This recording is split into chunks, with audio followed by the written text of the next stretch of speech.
ప్రతి ఒక్కరి లైఫ్‌లో స్ట్రెస్ ఉంటుందా అంటే, ప్రతి ఒక్కరి లైఫ్‌లో స్ట్రెస్ అసలే ఉండదు. హాయ్! హలో! నమస్తే! అందరికీ నమస్కారం. అందరూ ఎలా ఉన్నారు? నేనైతే చాలా బాగున్నాను. మీరెలా ఉన్నారో కామెంట్ సెక్షన్‌లో తప్పకుండా చెప్పండి. సరేనా? వీడియోలోకెళ్ళిపోదామా? లైఫ్ అన్నాక అందరికీ స్ట్రెస్ ఉంటుంది కదా! అని కొంతమంది అంటారు.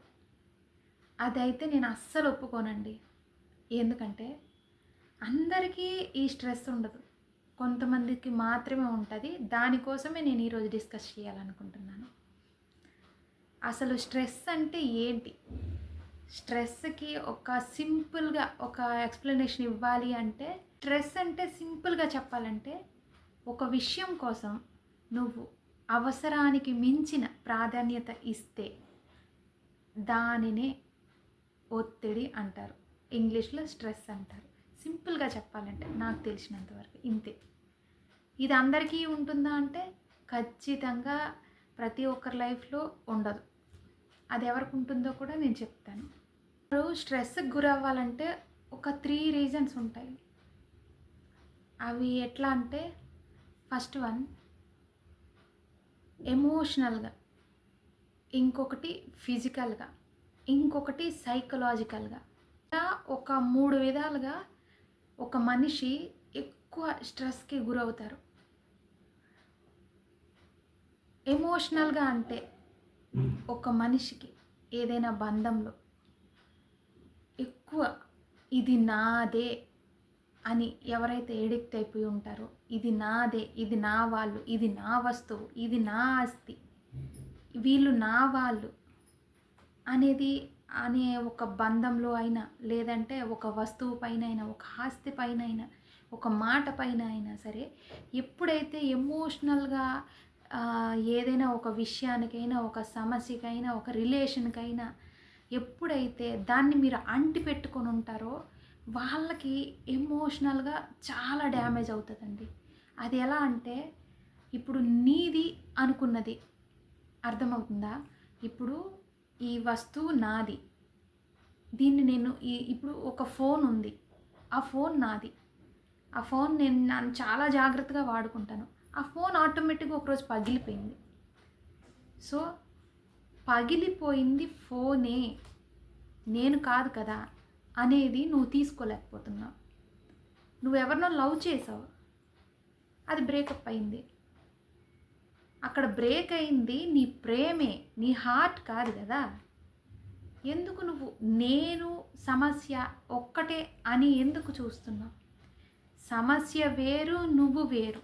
అర్థమవుతుందా? దాన్ని నువ్వు అంటి పెట్టుకొని ఎప్పుడైతే ఉంటావో, అది నీకేంటంటే ఇంత సమస్య, ఈ చిన్న సమస్య కూడా ఇంత సమస్యలా కనబడుతది. ఈ భూమి మీద నీకేది శాశ్వతం కాదు. ఎందుకంటే నీ ప్రాణమే శాశ్వతం కాదు. ఈరోజు కాకపోతే రేపు, రేపు కాకపోతే ఎల్లుండి.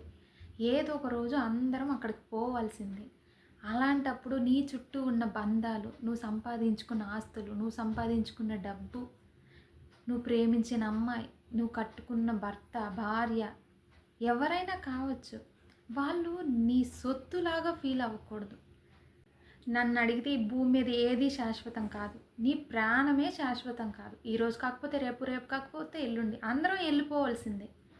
అలాంటిది ఈ భూమి మీద ఉండే ఆస్తులు, అంతస్తులు, డబ్బు, పరపతి, పేరు, లేదంటే మనం ప్రేమించిన అమ్మాయి, అబ్బాయి, నీ వైఫ్, నీ హస్బెండ్, నీ తల్లిదండ్రులు, ఎవరైనా, అసలు నీ జాబు, ఏదైనా కావచ్చు. ఏది శాశ్వతం కాదు. దానికి నువ్వు అంటి పెట్టుకుని ఉండేటప్పుడు ఇది నాదే, ఇది నాతోనే ఉండాలి అని అనేటప్పుడు, ఏదో ఒక రోజు అది కాస్త నీ నుంచి జరిగినప్పుడు, నీ నుండి దూరం అయినప్పుడు, నీ చేయి జారిపోయినప్పుడు, అప్పుడు నువ్వు చాలా ఒత్తిడికి గురవుతావు. ఎందుకంటే నీకు ఒక కష్టం వస్తుంది. ఆ కష్టాన్ని నువ్వు కన్నీళ్ళుగా మార్చుతావు. ఆ కన్నీళ్ళు కార్చి కార్చి కార్చి అదొక బాధగా, అదొక వ్యధగా నీతో పాటు నడిపిస్తావు. ఇప్పుడు ఈ బాటిల్ ఉంది. ఈ బాటిల్ని నేను ఒక 5 మినిట్స్ పట్టుకుంటాను. నాకేమైనా నొప్పి వస్తుందా? నాకేమైనా కష్టంగా ఉంటుందా? లేదు కదా! ఇదే బాటిల్ని ఒక గంట పట్టుకుంటాను. కొంచెం నొప్పి వస్తుంది. కొంచెం కష్టంగానే ఉంటుంది. అదే 5 గంటలు పట్టుకుంటాను. ఇంకాస్త అదే ఒక 24 అవర్స్ అట్లా ఒక 100 గంటలు పట్టుకుంటాను. మనం ఎంత ఎక్కువసేపు పట్టుకొని ఉంటే అది అంత కష్టంగానే ఉంటుంది. అంత బరువుగా ఉంటుంది. పట్టి ఉన్నంత కాలం దాన్ని మీరు అంటి పెట్టుకున్నంత వరకు అదెప్పుడూ మీకు భారంగానే, బరువుగానే, సమస్యగానే ఉంటుంది. దీని నుంచి బయటికి రావచ్చా? అసలెలా రాగలం అని నన్నడిగితే రావచ్చు. ఈజీగా రావచ్చు. అది ఎలా అంటే ఇప్పుడు ఈ పట్టుకున్న బాటిల్‌ని ఇట్లా వదిలేయొచ్చు. అలా వదిలేసి హ్యాపీగా ఉండొచ్చు. పట్టుకున్నంత వరకే ఆ నొప్పైనా, ఆ కష్టమైనా ఒక్కసారి వదిలి చూడు. చాలా హ్యాపీగా ఉంటుంది. చాలా రిలీఫ్‌గా ఉంటుంది. ఎంతో భారం దిగిపోయినట్టు ఉంటుంది. ఇప్పుడు నా చేతికి ఒక గాయం అయింది. చాలా అంటే కొంచెం ఎక్కువగానే కట్ అయిపోయింది. బ్లడ్ వచ్చేస్తుంది.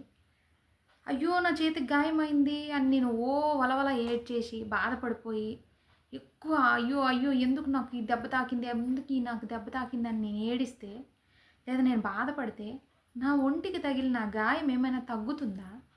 లేదు కదా!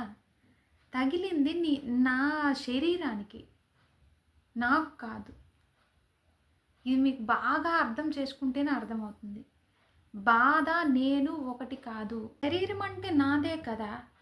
ఈ శరీరం నాదే కదా! అని చాలామంది అనుకోవచ్చు. కానీ శరీరం నీదే. కానీ నువ్వంటే శరీరం మాత్రమే కాదు, చాలా ఉన్నాయి. అర్థమవుతుందా నీకు? నువ్వంటే శరీరం మాత్రమే కాదు. కొంతమంది ఉంటారు, ఎక్స్‌పెక్టేషన్స్ పెట్టుకుంటారు. ఎదుటి వాళ్ళు నన్ను అప్రిషియేట్ చేయాలి, నేను చేసే జాబ్‌లో మెచ్చుకోవాలి, లేదా నేనేదో మంచి పని చేసి వచ్చాను, లేదంటే మంచిగా మార్క్స్ సంపాదించుకొని వచ్చాను, మా అమ్మ నాన్నలు నన్ను పొగడాలి. ఇన్ కేస్ వాళ్ళు ఏదో పనిలో ఉండి వాళ్ళు మర్చిపోయారనుకో, వీళ్ళు ఇక్కడ చచ్చిపోతారు. ఎందుకు? కరెక్ట్‌గా ఆలోచిస్తే, అరే వాళ్ళేంది నన్ను మెచ్చుకునేది, నేనేంటో నాకు తెలుసు కదా అని ఆలోచిస్తారు కదా. చాలామంది చేసే తప్పు ఇదే.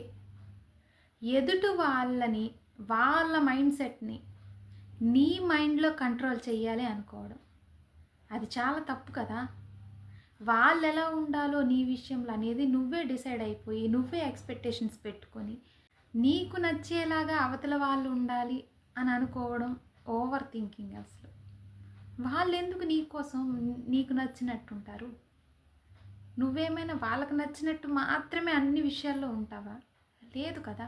కొన్ని విషయాలు నీకు నచ్చినట్టే చేస్తావు. అలాగే ప్రతి ఒక్కరు కూడా మనకు నచ్చేటట్టు, మనతో ఉండేవాళ్ళు మనకు నచ్చినట్టు, మనకు అనుగుణంగా మాట్లాడాలి, మనకు అనుగుణంగా ప్రవర్తించాలి అనుకోవడం చాలా తప్పు. ఇలాంటి చిన్న చిన్న విషయాలకే చాలామంది కూడా ఒక విషయానికి ఇవ్వాల్సిన ఇంపార్టెన్స్ కంటే చాలా ఎక్కువ దానికి ప్రాధాన్యత ఇవ్వడం వల్లే స్ట్రెస్ చాలా పెరిగిపోతుంది. పిచ్చి ఆలోచనల వల్లే చాలామంది ఏదో సాధించాలి అని అనుకొని కూడా ఏం సాధించాలో కూడా తెలియని పరిస్థితిలోకి వెళ్ళిపోతున్నారు. ఎందుకంటే ప్రతి దాంట్లో కూడా నాది అనే భావం, ఇది నాకే సొంతం అనే భావం. ఫస్ట్ మీరు దాని నుంచి మనసు మరల్చి పక్కకు వచ్చి చూడండి. లైఫ్ అదొకటే కాదు, మీరు ఎదుర్కొన్న సమస్య చాలా చిన్నది, మీకంటే చిన్నది. అది మీరు గుర్తుపెట్టుకుంటే ఏదైనా సాధిస్తారు. ఎప్పుడైనా గమనించావా?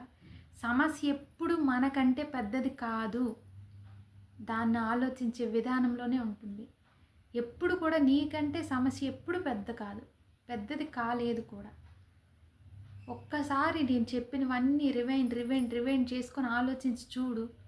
ఖచ్చితంగా ఈరోజు కాకపోయినా రేపు ఎప్పుడైనా సరే ఇది కరెక్టేనేమో అని అనిపించిన నా ఈ వీడియోకే అర్థం ఉంటుందేమో.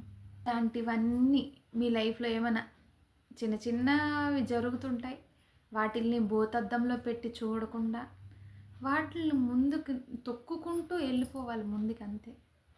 దాన్ని భూతద్దంలో పెట్టి చాలా పెద్దదిగా చూస్తే ఆ సమస్య అనేది నీకు ఒక కన్నీటిని ఇస్తుంది. ఆ కన్నీటి నుంచి బాధలోకి వెళ్తావు. ఆ బాధ పెద్ద డిప్రెషన్ అయిపోతుంది. ఎందుకు ఇవన్నీ చెప్పు? సో ఇలా పిచ్చి పిచ్చిగా ఆలోచించి నీ లైఫ్ పాడు చేసుకునే కంటే సమస్య అనేది చిన్నది, నీకంటే చిన్నది అనేలా చూడు. దాన్ని నువ్వు ఖచ్చితంగా దాన్ని గెలిచే నువ్వు ముందుకెళ్తావు. ఈ వీడియోకి నాకు తెలిసిన విషయాలు నేను మీతో ఇంత చిన్నదనుకోండి.